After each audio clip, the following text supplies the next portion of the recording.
কাল super Saturday ছিল এবং সুপার স্যাটারডে ডবল ধামাকা যেটা ছিল সেটা সত্যিই ডবল ধামাকা হয়েছে। কারণ শুরুতে এলএসজি ভার্সেস জিটির খেলাটা যেরকম হয়েছে তার থেকে যে এত বেশি মজা, এত বেশি হাই স্কোরিং ম্যাচ বা এত বেশি ক্রিকেটিং শট আমরা দেখতে পাবো এটা আমরা কেউই আশা করিনি। বিশেষ করে সানরাইজার্স হায়দ্রাবাদের কাছ থেকে যে তারা কামব্যাক করবে এবং তাদের কাছে এটাই লাস্ট সুযোগ ছিল কামব্যাক করার, এবং সত্যি তারা কালকে যে খেলাটা দেখিয়েছে অসাধারণ।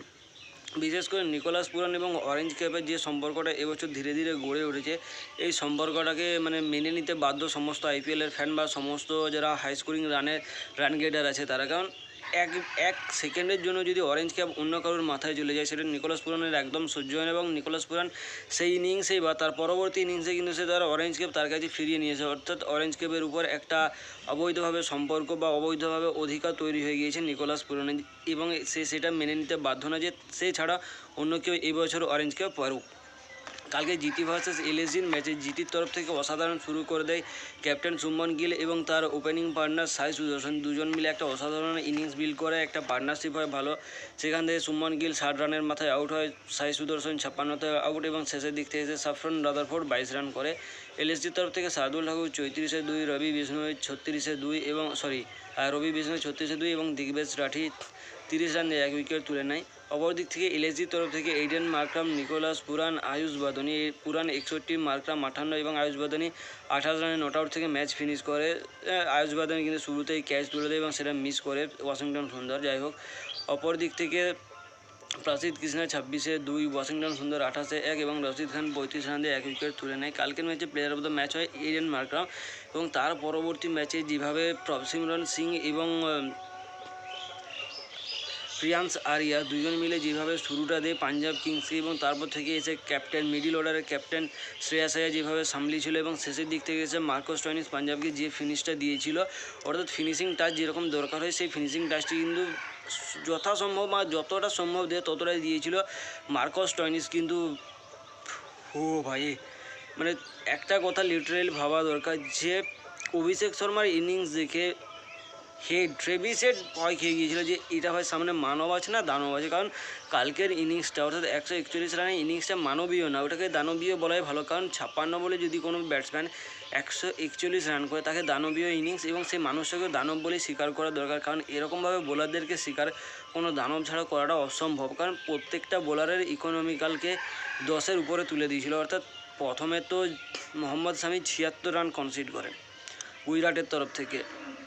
তার পরবর্তী গুজরাট না, মোহাম্মদ শামি প্রথম ইনিংসে অর্থাৎ শ্রেয়াস আইয়ার যেভাবে মেরেছিল, মোহাম্মদ শামি 75 রান কনসিড করে আইপিএলের হয়তো সে মোস্ট রান খরচ করা বা সবচেয়ে বেশি রান খরচ করা বোলার হয়েছে। এবং তারপরে যেভাবে বাকি পাঞ্জাব কিংসের সমস্ত বোলারদেরকে ট্রেভিস হেড এবং অভিষেক শর্মা যেভাবে স্বীকার করেছে, একটা ইনিংসে তার 10টা 6 পেরিয়ে গেছে। অর্থাৎ সে যত রান কম করেছিল সে তত রানই কিন্তু এক ম্যাচেই করার সিদ্ধান্ত নিয়েছিল। এবং কালকে তো মনে হলেছিল পাঞ্জাব কিংস রান কিছু কম করে দিয়েছে, কারণ আরও যদি কিছু রান থাকতো হয়তো ট্রেভিস হেডের উধার থেকে 70-80 রানের একটা ইনিংস, আর এধার থেকে ডবল সেঞ্চুরি করে বসে থাকতো আইপিএলের ইতিহাসে অভিষেক শর্মা, এবং সে ডবল সেঞ্চুরি করা টি20 ক্রিকেটের প্রথম ক্রিকেটার হয়ে যেত। এবার কালকের ইনিংসটা সত্যিই দানবীয় একটা ইনিংস, যেখান থেকে টিমমেট খুশ, ফ্যান খুশ, মালিক খুশ, সমস্ত আইপিএলের দর্শকরা খুশ। পিচ কিউরেটারকে তো লণ্ঠন নিয়ে খুঁজে রাখা দরকার, কারণ এরকম হাই স্কোরিং ম্যাচ যদি বানায় প্রত্যেকটা বলার পিচ কিউরেটারকে ধরে ধরে সম্মান দিতে চাইবে। সে সম্মানটা লাত দিয়েও হতে পারে, হাত দিয়েও হতে পারে বা লাঠি দিয়েও হতে পারে। এরকম পিচ করাটা উচিত নয়, এটা জঘন্যতম ক্রাইম করা হয়েছে বোলারদের সাথে। কারণ বোলারদের একটা দুঃস্বপ্ন হয় ব্যাটাররা যদি মারে, এবং কালকে যেভাবে ব্যাটাররা মেরেছে তাতে করে প্রত্যেকটা বোলার মোটামুটি 5-6 মাস করে ঘুমাতে পারবে না। যদি পাঞ্জাবের ইনিংসে শুরু করি, ক্যাপ্টেন আইয়ার সবচেয়ে বেশি রান করে 82, প্রভসিমরন সিং 42, আরিয়ান 36 এবং মার্কাস স্টোয়নিস 34 রান করে। অপরদিকে হর্ষাল প্যাটেল 42-এ 4 এবং ঈশান মালিঙ্গা 45 রান দিয়ে 2 উইকেট তুলে নেয়। এবং যেভাবে সানরাইজার্স হায়দ্রাবাদ চেস করছে, সানরাইজার্স হায়দ্রাবাদ 55 বলে অভিষেক শর্মা 141 রান করে, ট্রেভিস হেড 66, হেনরি ক্লাসেন 21-এ নট আউট থেকে। পিভিকেসের তরফ থেকে আর্শদীপ সিং 1 এবং যুজবেন্দ্র চাহাল 56 রান দিয়ে 1 উইকেট তুলে নেয়। এবং কালকে শুরুতেই অভিষেক শর্মাকে আউট করে দিয়েছিল ইয়াশ ঠাকুর, কিন্তু নো বল। আম্পায়ারের সঙ্গে সঙ্গে রিয়েকশন নো বল। আর তারপরে যেভাবে শুরু করলো, মানে শুরু আগেও করেছিল, তো নতুন জীবন পাওয়ার পর যেভাবে শুরু করলো অভিষেক শর্মা, সে এক আলাদা অভিষেক শর্মাকেই আমরা দেখেছি।